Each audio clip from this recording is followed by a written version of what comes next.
cosita que entiendo secular, pero creo que la podemos aplicar muy bien a nuestras vidas espirituales, de que debemos hacer por lo menos una mejoría diaria en nuestras vidas para poder alcanzar nuestra meta. Me gustaría que nos pongamos de pie para tener una corta oración para comenzar. Inclinemos el rostro. Señor y Padre Eterno, en esta tarde pedimos tu presencia aquí en tu casa, Señor. Pedimos tu bendición para con cada uno de nosotros. Te pido que calmes mis nervios, que me ayudes a decir lo que tú quieres que se diga, Señor, que sean tus palabras y no las mías. Que todos podamos comprender el tema, Señor, y que yo pueda aprender y todos los que escuchen pues puedan aprender algo nuevo. Te agradezco por tu amor y tu misericordia en el nombre de Jesús. Amén.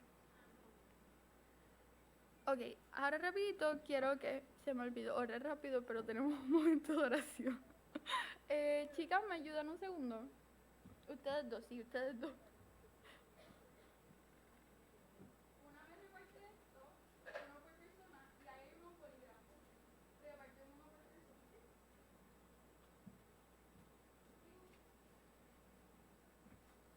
Los bolígrafos que les van a repartir son de la iglesia. Me hice responsable porque todo el mundo lo devolviera. Por favor, pues tomen uno cada uno, a pesar de que tengan pues sus bolígrafos, porque es que me interesa que pues todos sean el mismo color de bolígrafo. Tatita, llévatelo en la caja así se te hace más fácil que no se te vaya a romper la bolsa.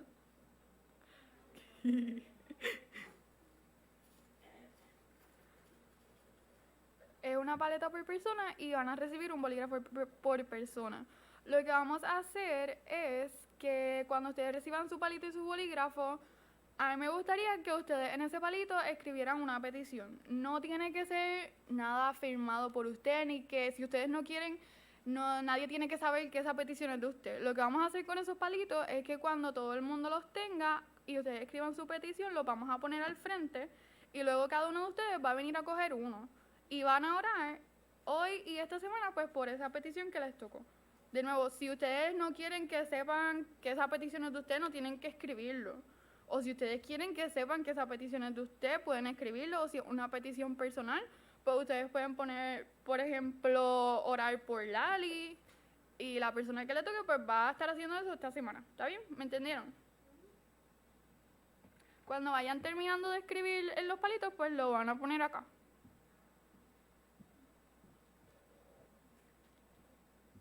Y la caja de bolígrafos va a estar al frente también. Se traen el bolígrafo y lo ponen en la caja, por favor. Kiki, ¿cogiste palito? Y tienes uno para Tati.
El palito lo ponen acá. Cuando todos lo hayan puesto, pues entonces lo repartimos rapidito. Y el bolígrafo en la cajita. No, el bolígrafo en la cajita.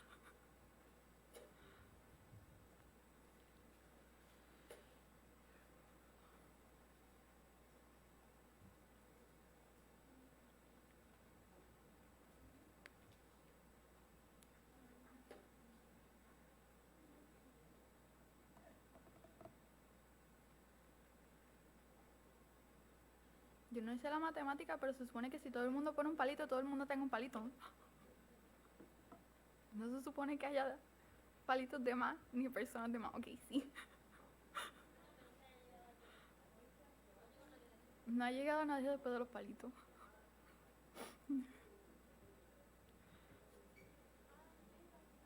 Bueno, ya mismo, cuando todo el mundo ponga el suyo, pues entonces le vamos a llevar uno. Para que entonces pueda mezclarse todito. ¿Quién me falta de palito? Sebi, papi, Nani.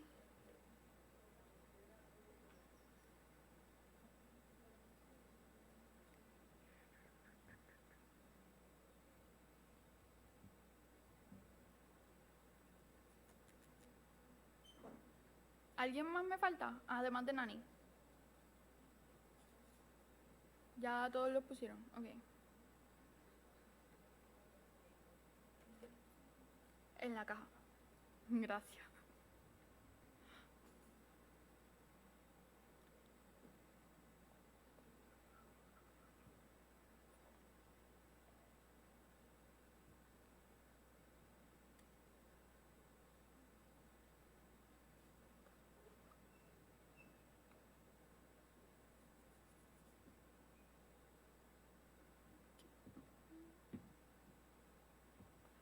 Si les llevo y cogen su palito, por favor devuélvanlo. No, no cojan su propio palito. Ok, ahora yo los voy a ir repartiendo y vamos a darle un minutito, 2 minutitos para que cada uno pues pueda orar por eso y luego vamos a tener una oración general.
Pues pueden orar de forma individual.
Oremos. Padre nuestro, está en los cielos, glorificado sea tu santo y bendito nombre. Gracias por esta tarde de sábado que nos da, Señor. Te pido por todas las peticiones que cada hermano tiene en sus manos, Señor, que tú las puedas contestar, que tú envíes tus ángeles a cada uno de ellos, Señor, y a cada uno de nosotros para que podamos hacer solamente tu voluntad. Ayúdanos a entregar nuestro yo en el altar de sacrificio para que podamos entrar a tu santuario, Señor, y hacer tu obra. Te lo pedimos no por los méritos no por los méritos nuestros, Señor, sino por los méritos de tu Hijo amado Jesús, que se entregó por cada uno de nosotros. Amén.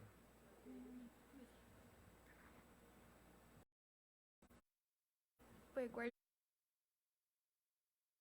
guardan sus palitos y en la semana lo pueden poner en la Biblia. Yo pensaba dejarlo en mi Biblia para pues recordar orar por eso en la semana. Ok, ahora sí, vamos a continuar. ¿Lo apagué? Ah, perdón, pensé que lo había apagado. Ok, en protagonistas. ¿Quién me dice que es un protagonista?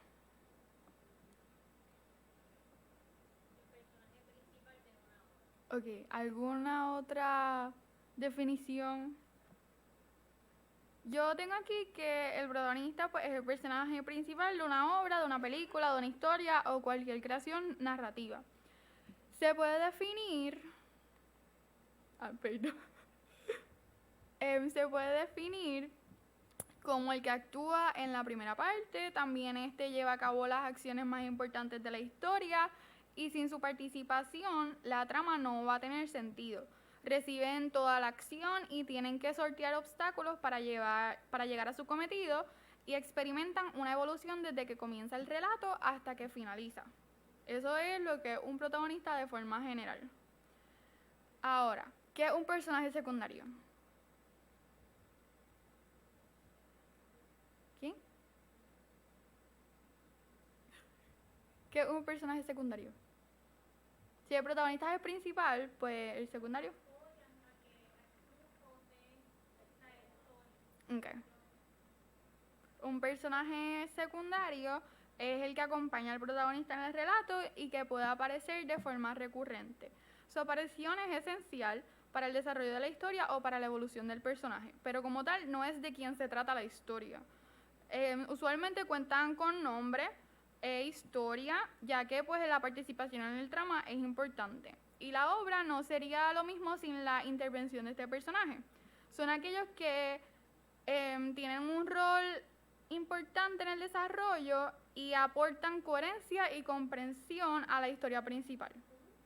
¿Alguien me da unos ejemplos de algún protagonista y personaje secundario de alguna película que les guste? Yo tengo, por ejemplo, aquí Don Quijote y Sancho Panza. Don Quijote era el protagonista y Sancho Panza era un personaje secundario. ¿Alguien me da algún ejemplo? Batman y Robin. ¿Quién era el protagonista? Batman. Y el personaje secundario, Robin. ¿Alguien más? ¿Quién? Oh, ok. Shrek era el protagonista y Donkey era el personaje secundario. Sí, es verdad. ¿Algún ejemplo? Ok. Pues eso es más o menos, de forma general, lo que son los protagonistas y los personajes secundarios. Entonces me gustaría que ahora rapidito vengan 4 personas para tener un ejercicio bíblico cortito.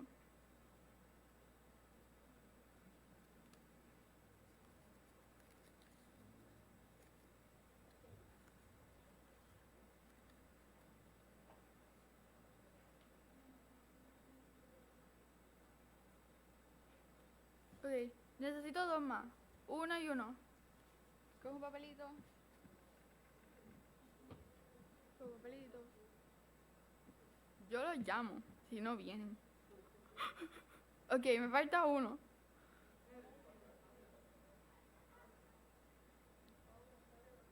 Escucha, Paula. Ok, ahí yo les di una cita bíblica, es un versículo. Ustedes van a buscar ese versículo y no lo muestren entre sí. O sea, son los mismos colores, pero no se muestran entre sí. Ustedes van a buscar ese versículo y lo van a leer el primer personaje que se menciona en ese versículo, ese es el personaje que les toca. Y entonces ustedes van a venir y lo van a explicar o lo van a actuar de la forma que ustedes prefieren hacerlo. Nos van a tratar de enseñar quién es el personaje sin decir la palabra, sin decir el nombre. Y luego a mímica o en palabras, pero sin decir el nombre. Y entonces nosotros vamos a adivinar quién es y si es protagonista o si es un personaje secundario. ¿Está bien? No tiene que actuar, lo pueden explicar, pero no pueden decir el nombre del personaje. El que lo encuentre y lo lee y ya esté listo puede empezar.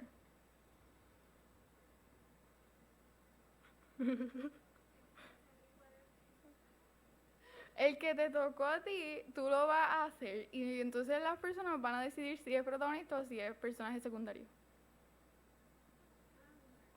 ¿Me entiendes? Como que tú no sabes.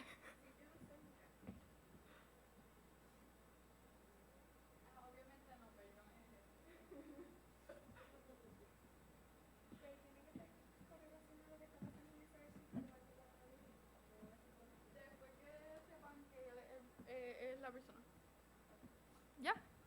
Pues párate al frente, sí, si ya está lista ya. Ok. Paula les va a actuar o explicar el personaje. Ok, le va a explicar el personaje. Soy un hombre viejo que voy a salir de mi tierra natal también. ¿Y Abraham qué era? Protagonista, muy bien. ¿Ahora quién va?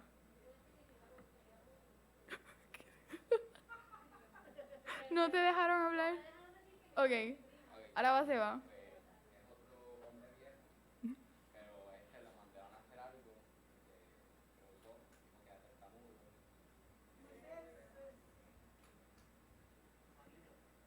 Déjame ver tu versículo.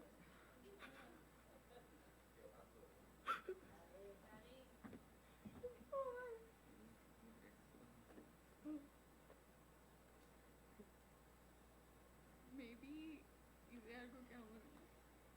Ajá. El mío es el mismo que ¿El mismo? sí. No, a ella le debe No sé salir cuántas. Sabrán. el primero. O sea, este. Ah, pues ella habló de ti. Ah. El mío empieza con qué? Pues haz tú ese. Y dice el personaje principal, Pero- no es secundario.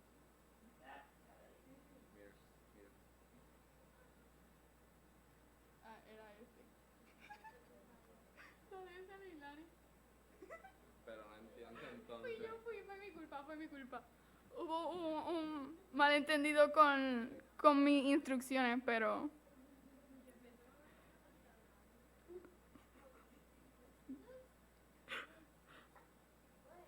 Ah.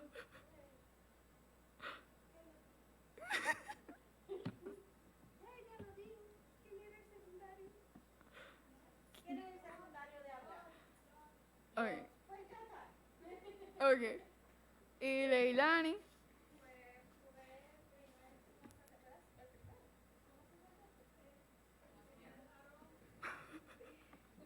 Aaron. ¿Y Aaron era?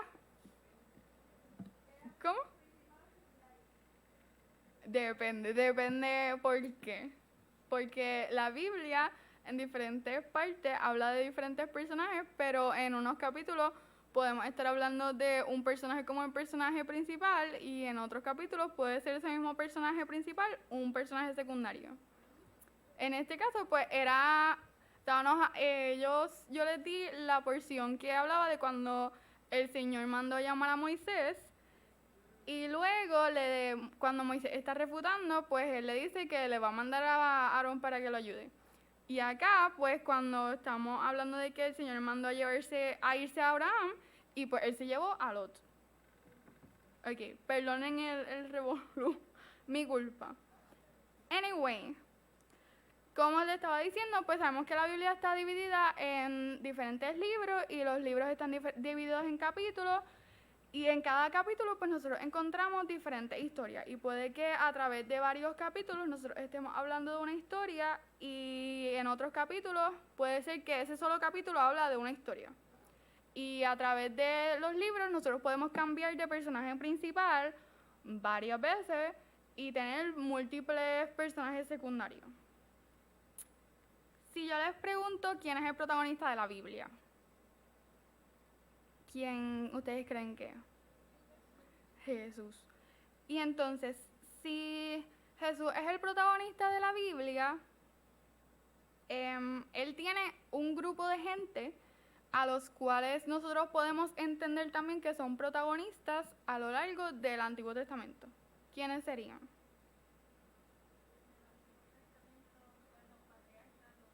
Si lo resumimos como que fácil, es un pueblo. Es el pueblo de Israel, ¿verdad? Nosotros podemos entender que a través del Antiguo Testamento, el protagonista que el Señor quiso que fuera en la historia fue el pueblo de Israel. Entonces, de forma rápida, el pueblo de Dios, eso se ve chiquitito. Ok, acá se ve mejor. Podemos pensar que de forma rápida, pues el pueblo de Dios comienza con Adán y Eva, luego va Set, si le damos un poquito de skip llegamos a Noé, después un poquito más de skip y llegamos a Abraham, Isaac, Jacob, José. De José le damos un poquito más de skip y llegamos a Moisés. Después está toda la historia del pueblo de Israel en el desierto.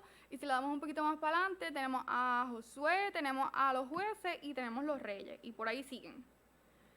Pues vamos a pensar más o menos en... Le podemos quitar sin, gracias. Tenemos en este momento que el personaje principal es el pueblo de Israel. La historia del pueblo de Israel. Siria. ¿Qué sabemos de Siria? Alguien que me ayude un poquito, porque pues yo sé un poquito, pero no sé tanto.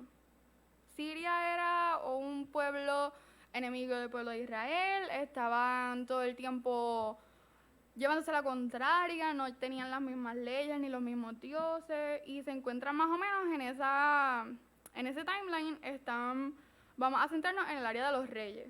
Pues sabemos que Siria pues fue un pueblo que le dio mucho trabajo al pueblo de Israel, que estaban en constante guerra, y por lo menos en Primera de Reyes se les menciona mucho que tal rey contra los sirios, tal rey contra los asirios, y pues sabemos que era un pueblo bien distinto. Tenían costumbres diferentes, tenían creencias diferentes, tenían dioses diferentes, y no seguían las mismas leyes.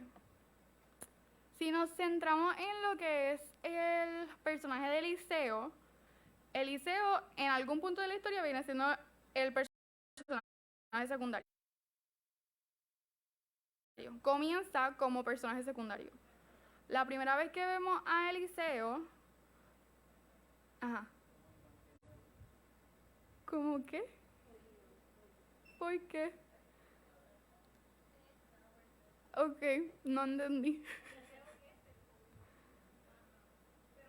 Después me explican off camera. Ok, la primera vez que nosotros vemos a Eliseo es en Primera de Reyes 19. ¿Alguien puede buscarlo? En el capítulo 19 de Primera de Reyes.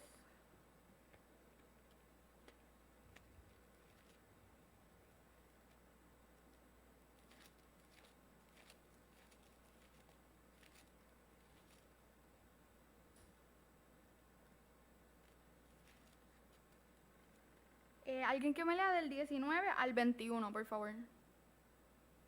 Primera de Reyes 19, 19 al 21. Melissa. Entonces Elías fue y encontró a Eliseo, hijo de Safat, arando un campo. Había 12 pares de bueyes en el campo y Eliseo araba con el último par. Elías se acercó a él, le echó su manto sobre los hombros y siguió caminando. Eliseo dejó los bueyes donde estaban, salió corriendo detrás de Elías y le dijo: deje que primero me despida de mis padres con un beso y luego iré con usted. Elías respondió: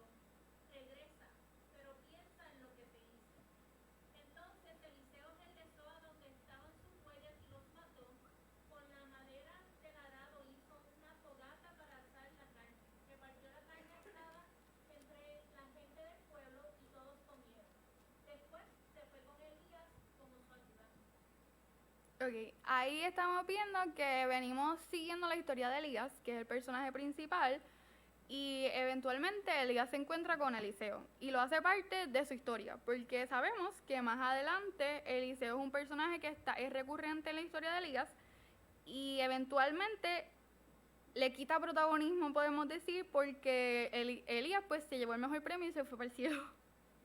Pero vemos ahí como Eliseo es llamado pues a la obra y no tiene nada que ver con el tema, pero me llamó la atención porque en muchas ocasiones leemos que cuando se llama a alguien, la persona lo deja todo y sigue a la otra persona. Pero en este caso, Eliseo fue y le dijo, déjame despedirme y yo te voy a seguir. O sea, no, yo no te estoy diciendo que no, pero yo quiero despedirme primero. Y para mí pues fue un poquito curioso ver esa dinámica de que Eliseo pues sí quería seguir en la obra, pero le dio importancia a pues decirle a su familia, yo voy a estar bien, pero me voy. Entonces si vamos a Segunda de Reyes capítulo 2, no lo vamos a leer porque es bastante largo, pero en Segunda de Reyes capítulo 2 podemos ver cuando Elías es llevado al cielo en el carro de fuego y vemos como Eliseo en este momento le pide una doble porción de espíritu a Elías y Elías le responde que si él lo ve irse, pues se le será concedido. Y es el momento en el que el protagonismo pasa de Elías a Eliseo. Y Eliseo es uno de los personajes importantes que vamos a estar tocando en la historia principal de hoy. Esto era como una mini introducción. Ahora, ¿quién era Naamán? Llegamos a donde queríamos llegar, Naamán. Y la historia de Naamán está en Segunda de Reyes, capítulo 5. Pueden irse para allí y marcarlo porque ya mismo vamos a estar leyéndolo. Cuando lleguen me avisan. Vamos a buscar Segunda de Reyes, capítulo 5. Y ahí vamos a ver la historia de Eliseo y Naamán. Como les estoy diciendo desde el principio, pues la Biblia puede variar entre personajes principales y personajes secundarios dependiendo de los capítulos. Y en este capítulo en particular, yo entiendo que el personaje principal no es Eliseo. En el capítulo 5, el personaje principal que nosotros estamos viendo en este capítulo es Naamán, porque se trata de la historia de Naamán y Eliseo aporta un papel muy importante, pero aporta en la historia de Naamán. Si vamos al versículo 1, dice así: Naamán, general del ejército del rey de Siria, era un hombre que gozaba de gran prestigio delante de su señor, quien lo tenía en alta estima, pues por medio de él había dado Jehová salvación a Siria. Era un hombre valeroso en extremo, pero leproso. Entonces, en un solo versículo tenemos muchísimas características de un solo personaje. Podemos comenzar diciendo que Naamán era el general del ejército de Siria. Si era el general del ejército de Siria, entiéndase que era un hombre bien importante. Era un hombre con dinero, era un hombre que lo respetaban mucho, era un hombre que jugaba una pieza muy importante en el reino de Siria. Naamán era un hombre que gozaba de prestigio. Naamán era tenido en gran estima por su señor. Entiéndase que el señor de Naamán, pues, era el rey. Y el rey tenía a Naamán en un puesto especial. Yo lo puse acá como que Naamán era amigo del rey. Se entiende que ellos tenían una relación personal, como que se trataban se tuteaban, porque tenían esa relación de confianza. Entonces me pareció también interesante que dice que Naamán fue utilizado por Dios para dar salvación a Siria. Eso es importante en la historia. Naamán fue utilizado por Dios. Y luego dice que Naamán era valeroso y por último nos dice el plot twist. Naamán estaba enfermo. Ahí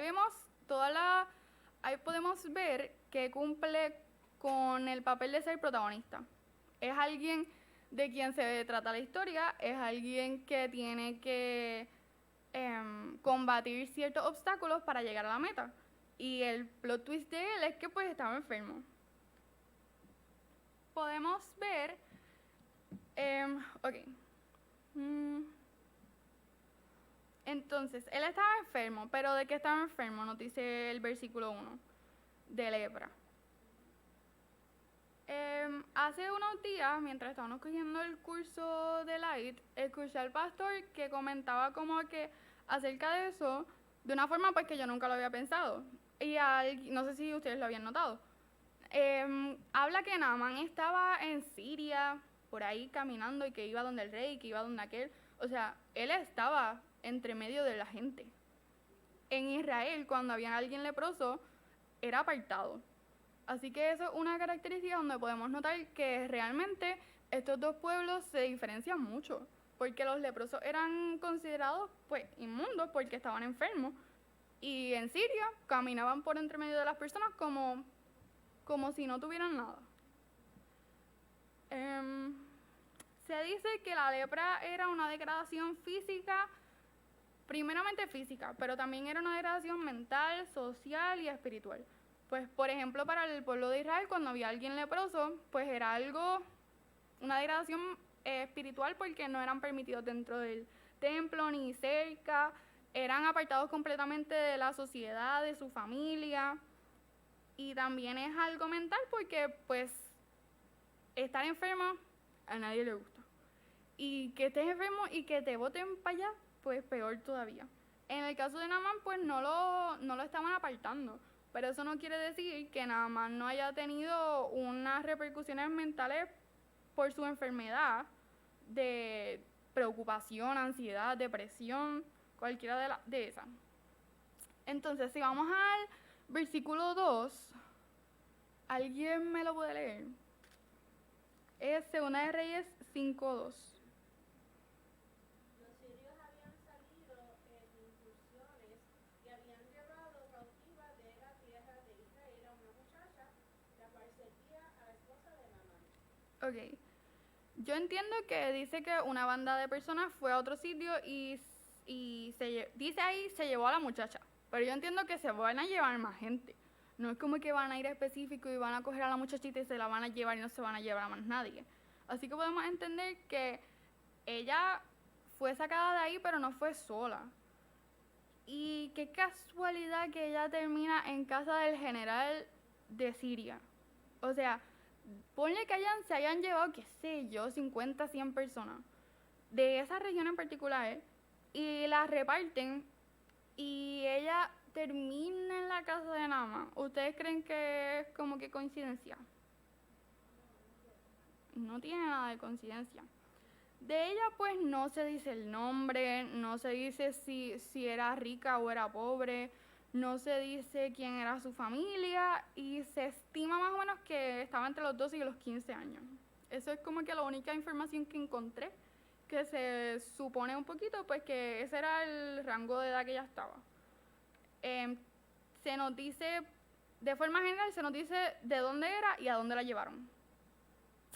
Alguien que me lea el versículo 3.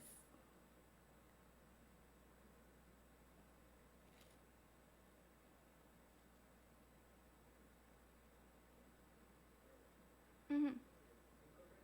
Sí, por favor. Dijo a su señora, si rogase mi señora al profeta que está en Samaria, él lo sanaría de su lepra.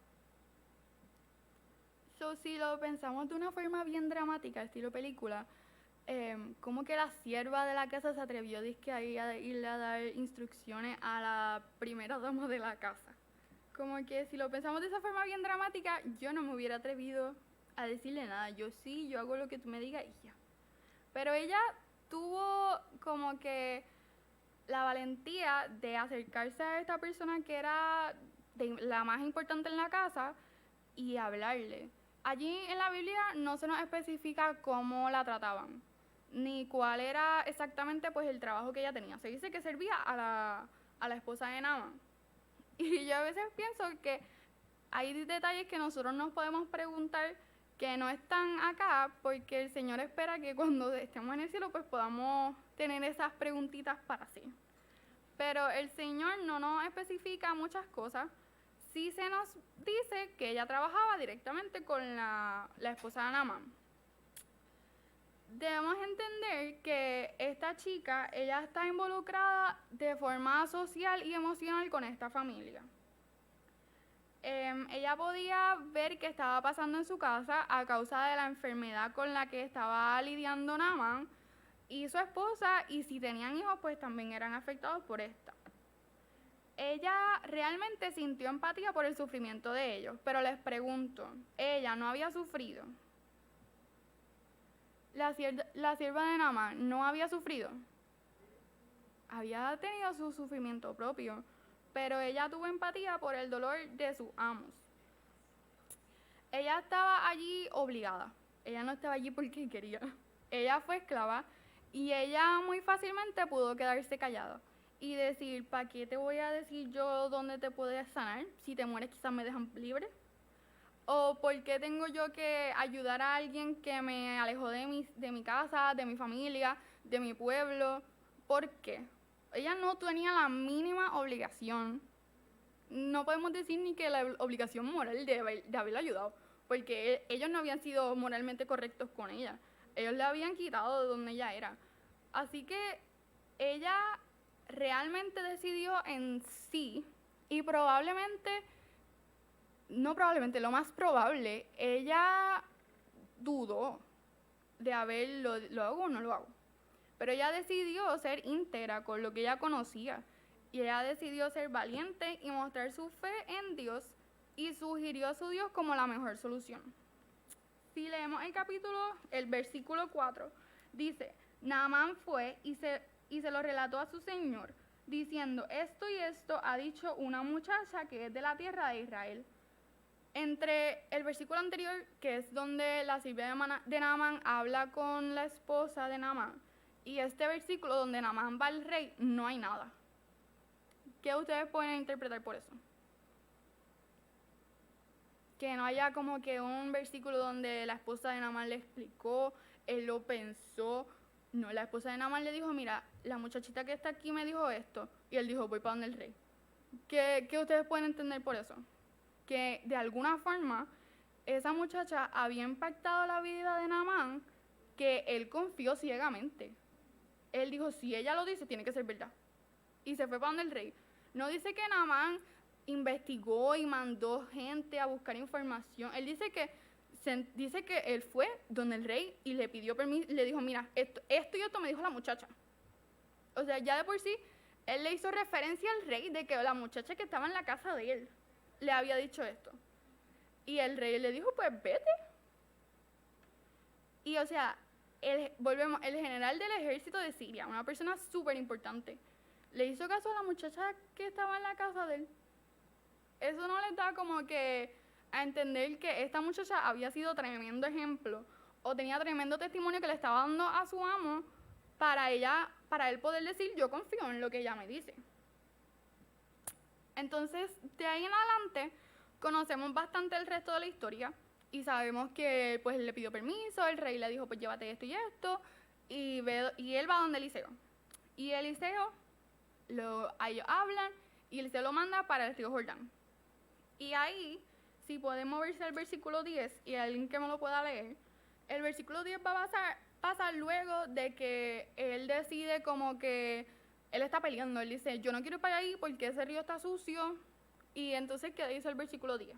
¿Quién me lo lee?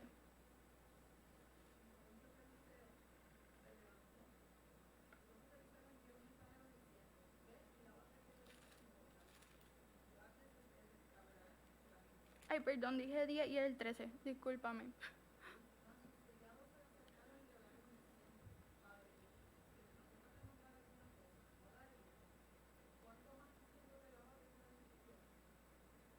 En el versículo 13 vemos como los siervos de Naamán. Y ahí yo paro y pienso, si él se fue de Siria a buscar a Eliseo, él no se va a llevar los primeros siervos que encontró allí en la casa. Él se va a llevar gente de confianza. Él se va a llevar gente que él conoce hace tiempo y sabe que van a velar por él y que van a ayudarlo. Y él no se va a llevar a cualquiera. No se nos dice si estos siervos son israelitas o son de Siria. Pero a mí me gusta pensar que son de Siria. Si lo pensamos así, de que ellos eran de Siria, vemos aún más poderoso el testimonio de la niña. vemos que ellos que eran siervos de allí conocían tanto la fe de la niña que ellos instan a Naamán a que, mira, si tú viniste hasta acá y él te está mandando eso, tampoco es tan grave, puedes hacerlo. Así que vemos que la niña no solo impacta a Naamán y a la esposa de Naamán, sino que está impactando a toda la gente que está en la casa, porque ellos no tienen razón para decirle, mira, hazlo. Al contrario, si son gente de Siria, que no tenían como que mucha cabeza a la situación, ellos le dicen, pues vamos a volver para atrás. Ellos no estaban ni ganando ni perdiendo nada. Pero ellos deciden, por lo que ellos han escuchado y lo que han visto, decirle, mira, hazlo, ¿qué puedes perder? Entonces, vuelvo y les pregunto, ¿ustedes creen que es casualidad que ella llegara a casa de Naamán? No. ¿De quién ustedes creen que fue obra que ella fuera capturada? ¿De Dios o de Satanás?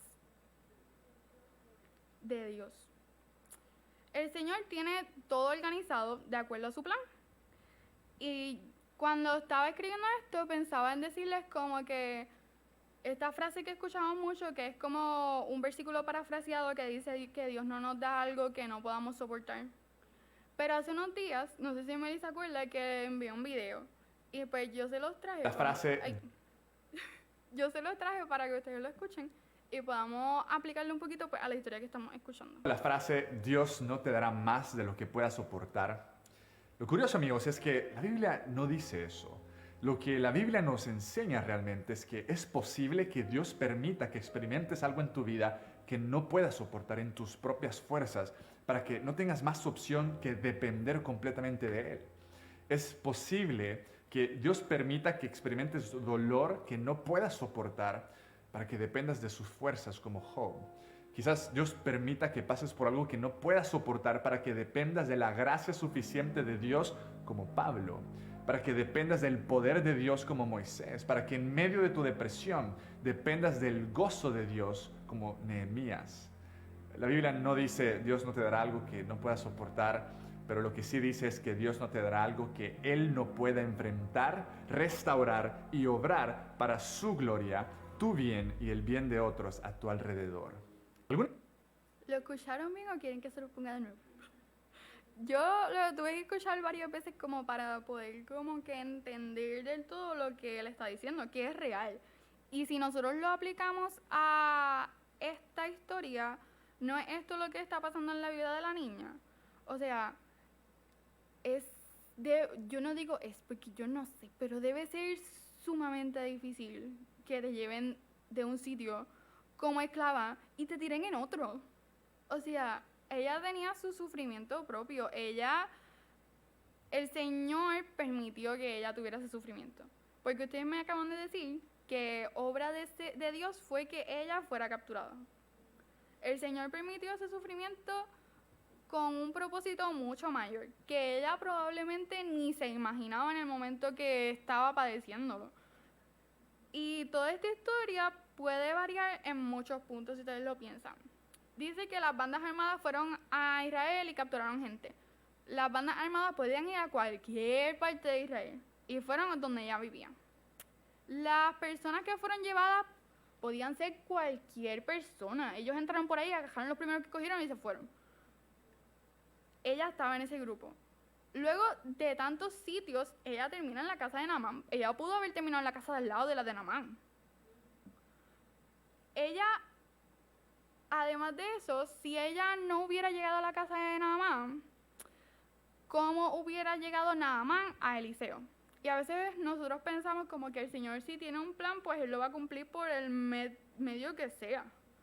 Pero yo quiero pensar que el Señor sabe la mejor versión de la historia. Y Él sabe que había muchas formas en las que Naamán podía terminar yendo donde Eliseo. Pero la forma más impactante era a través de esa niña.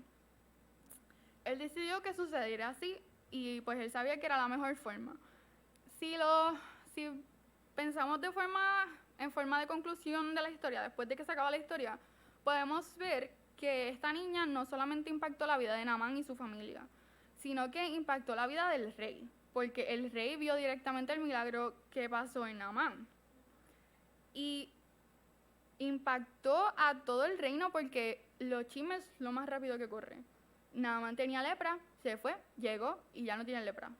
So, todo el mundo se enteró que él fue a Israel y alguien lo sanó. Y ustedes no creen que empezaron, ¿y quién lo mandó para allá? ¿Y quién tú crees que lo mandó para allá? Y de algún lado salió, no, es que la nena que vive en la casa de él lo mandó para allá. O sea, yo pienso que todo el mundo en algún punto de esas 2 o 3 semanas tuvo que haber sabido que la nena que estaba en la casa de Naamán lo mandó para allá y él llegó curado. Entonces, cuando Naamán llega sanito, ¿ustedes creen que ella quedó sin recompensa? Si acabamos de decir hace un ratito que él confiaba mucho en esta niña porque él hizo lo que ella lo mandó así rápido. ¿Ustedes creen que cuando él volvió, él no la puso como que, ¿dónde te pongo? O sea, él creía en Dios, él creyó en Dios. Y no es que la puso a ella como un Dios ni nada por el estilo, pero el agradecimiento que ese hombre tenía que tener con esa niña era inmenso. Así que ahí podemos ver que esta joven no quedó sin recompensa. Nosotros no la sabemos, no dice. Pero sí, yo estoy segura que alguna recompensa ella tuvo. Algo muy importante que creo que también podemos sacar de esta historia es que la niña no sanó a Naamán. Ella no fue la que lo mandó al río. Ella no le dijo qué hacer para sanar. Ella tenía fe en su Dios y ella le dio el remedio que él necesitaba. Y como podemos leer, dice obra médico-misionera. Y es que todos nosotros, sin importar la edad, ni nada, ni el lugar, estamos llamados a participar en la obra médico-misionera, sin importar el lugar en que nos encontremos. Y como hijos de Dios, pues hay personas que tienen la capacidad de irse a otros lugares a hacer este tipo de obra, pero no todos somos llamados a lo mismo. Y el mejor lugar para comenzar la obra médico-misionera es nuestra propia comunidad. Comenzar desde cerquita. Y nosotros estamos llamados a hacer sanidad de las naciones. Estamos llamados a aprender y a enseñarle a todas las personas que nosotros conocemos y amamos cómo ser sanos. Porque si lo pensamos, la obra va a empezar a terminar más o menos por ahí. O sea, el Señor quiere que nosotros seamos de sanidad y llevemos sanidad a otros. La reforma pro salud, los 8 remedios de salud son claves, son bien importantes para terminar la obra. Y nosotros estamos llamados a aprender de esto, de forma individual, en grupo, tomando talleres, de la forma en que sea. Pero nosotros estamos llamados a aprender de esto y a ayudar a todas las personas con las que nosotros nos topamos. Sabemos que para terminar la obra, la salud de las personas que nos rodean va a ser un tema de muchísimo impacto. Y lo lindo es aprender y poder ayudar a otros, no para nosotros gloriarnos, sino para darle gloria y honra al Rey de Reyes. Estamos llamados a ser testimonio de Jesús, a superar nuestras adversidades de su mano, a llevarlo a Él frente de nosotros, a mostrarlo como la única y la mejor solución de cada uno de nuestros problemas. Esta niña definitivamente no era la protagonista de la historia. El protagonista era Naamán, pero su obra fue sumamente importante. Nosotros no tenemos que ser los protagonistas de esta historia. Creo yo, que basta con que seamos los personajes secundarios. Creo que lo que nos toca a nosotros es ayudar en la obra de Cristo y sugerirlo a Él como remedio y solución, y apuntar a Él como el verdadero héroe y protagonista de esta historia tan real en la que vivimos. O sea, Jesús debe ser el protagonista de nuestras vidas y nosotros debemos estar ahí para, como personajes secundarios, ayudar a su obra y reunirnos pronto con Él. Vamos a escuchar esta canción que yo no tenía conocimiento absoluto de su existencia, y Paula hace un rato me la enseñó y pude escucharla antes de empezar y creo que está súper perfecta. Así que vamos a escucharla y luego vamos a orar.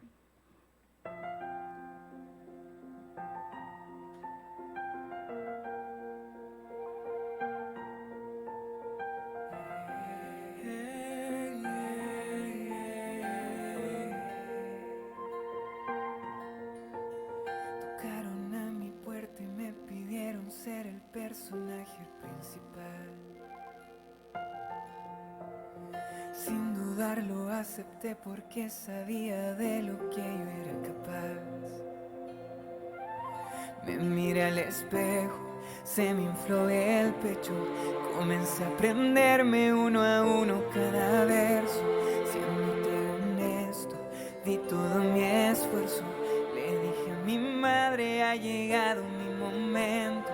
Y en primera fila estaba ese día. Fue cuando sentí que mis latidos se aceleraban, que se me olvidaban las palabras y que las luces no me hacían tan bien. Y comprendí que aunque iba en busca del aplauso, el peso que cargué fue demasiado de ser protagonista aquella vez. Pude sentir que tal vez yo no era el indicado. Y admitir, lo siento a los que he decepcionado. Pero el protagonista yo no puedo ser.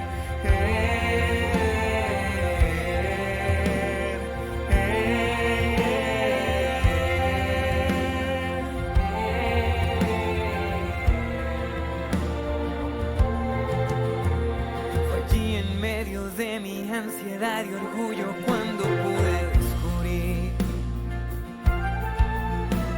que siempre hubo alguien esperando por cargar el peso que viví. Le entregué el puesto, me dijo en silencio, déjame que yo me voy a encargar de esto. Me quedé perplejo de su gran talento. Parecía que ella conocía cada verso.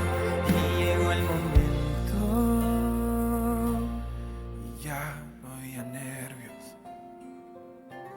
Fue cuando entendí que el protagonista de la historia se sabía la obra de memoria y que las luces le hacían tan bien.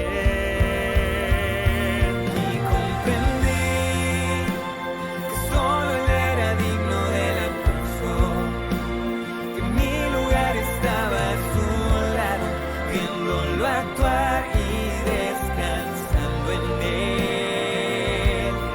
Hoy entendí que siendo el personaje secundario Puedo vivir y respirar bastante más liviano. porque el protagonista siempre ha sido él.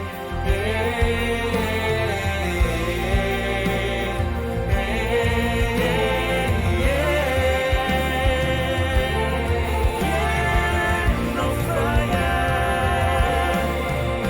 no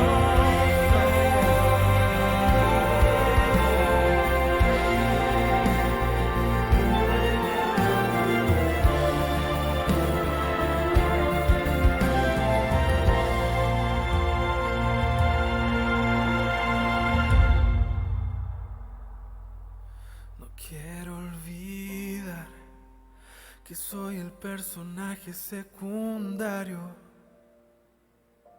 Y que el principal eres solo tú,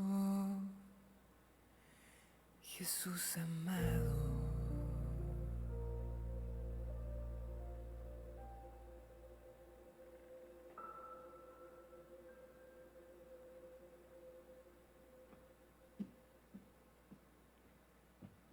sentimiento. Eso sí, yo siempre lloro, ustedes lo saben. Pero me da sentimiento que literalmente todos saben que llegué tarde. Llegué a las 5:20 y la ciudad se supone que empezara a las 5. Y Paula me envió esa canción a las 4:55. Y mientras yo terminaba de arreglar todo, la puse para escucharla porque Paula me dijo, este es el himno tema. Y yo le dije, ¿qué? ¿Himno tema de qué? ¿Qué canción? ¿Qué es eso? Yo nunca la había escuchado. Y a mí ellos me encantan, yo los escucho mucho. Y le puse play y la escuché y yo estaba acabando de escribir la conclusión que les leí. Y yo dije, bueno, pues Señor, pues este es el tema que tú querías que yo diera. Vuelvo y les leo que nosotros no tenemos que ser los protagonistas de la historia. Realmente basta con ser los personajes secundarios.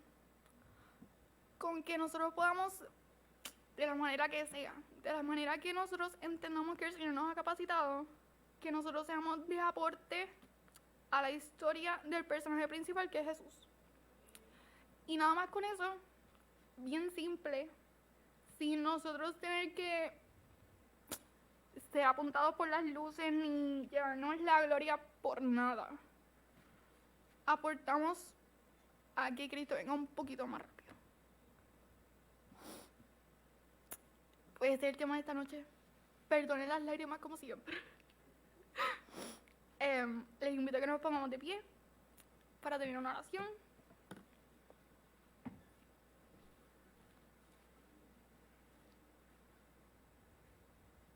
Oremos. Señor Padre Eterno, en esta tarde damos gloria y honra a tu nombre.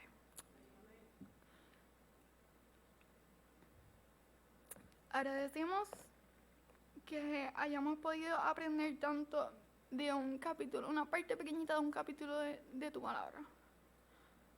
Te pedimos que así como la sierva de Naamán, podamos ser valientes,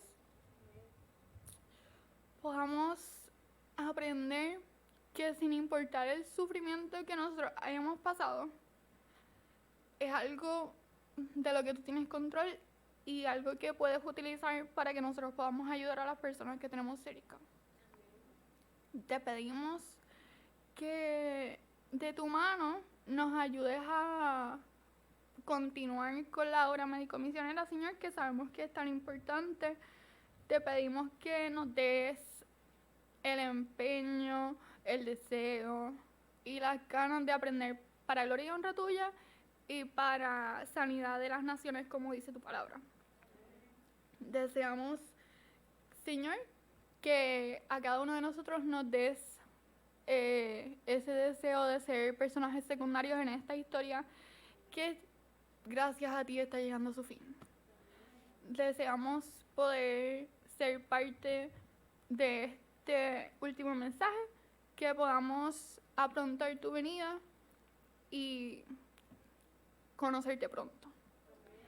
Pedimos que te quedes con nosotros esta semana, que sea una de bendición,